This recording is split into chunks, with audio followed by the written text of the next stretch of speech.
વડોદરા શહેર પોલીસ દ્વારા સમા sports complex ખાતે 2 દિવસીય ડીજીપી યોગા સ્પર્ધાનું આયોજન કરવામાં આવ્યું હતું, જેમાં રાજ્યભરના વિવિધ પોલીસ વિભાગના સ્પર્ધકો દ્વારા પરેડ સહિત યોગ નિર્દેશન યોજવામાં આવ્યા હતા।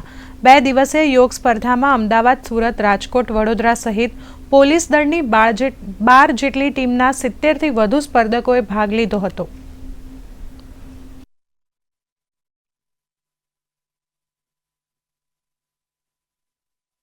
સૌ પ્રથમ વખત યોગાસના ચેમ્પિયનશિપનું આયોજન ગુજરાત પોલીસ દ્વારા કરવામાં આવી રહ્યું છે। આપણે ગર્વ છે કે વડોદરા શહેરમાં આ પ્રકારનો કાર્યક્રમ છે। આમાં તમે જોયું છે 12 જેટલા ટીમો 70થી વધારે યોગ સ્પર્ધાળુઓ આમાં પાર્ટિસિપેટ કરી રહ્યા છે। 2 દિવસ ચાલનારા કાર્યક્રમમાં સ્ત્રી પુરુષો માટે સિંગલ અને પેરમાં અને ગ્રુપ એક્ટિવિટી તરીકે પણ જુદા જુદા પ્રકારના એક્ટિવિટીઝનું આયોજન કરી છે।